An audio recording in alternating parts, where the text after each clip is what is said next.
Tkompli x-xhieda ta' George Farrugia li ngħata l-maħfra presidenzjali biex jiżvela min kien involut fl-iskandlu tax-xiri taż-żejt.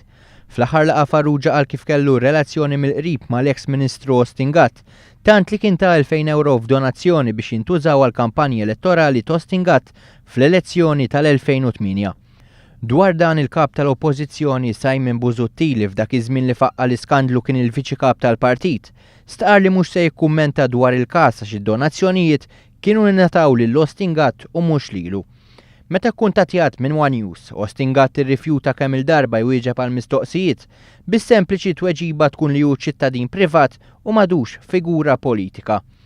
Id-donazzjonijiet lil Ostingat ma kinux l-unika raġunijiet li implikawh f'dan l-iskandlu tax-xiri taż-żejt. F'numru ta' emails li kienu mibgħuta bejn dawk imdaħla fl-iskandlu spikkaw l-inizjali AG. George Farrugia nnifsu jammetti li dawn kienu qed jirreferu għall-eks Ministru Ostingat. Min-naħa tagħha l-Oppożizzjoni qed tiddefendi akkosta kollox lill-eks Ministru Ostingat filwaqt li jitfgħu dubju fuq il-kredibilità tal-Awditur Ġenerali f'mossa li l-Awditur stess iddiskrivija bħala attakk sfrenat fuq l-awtonomija tal-uffiċċju tiegħu.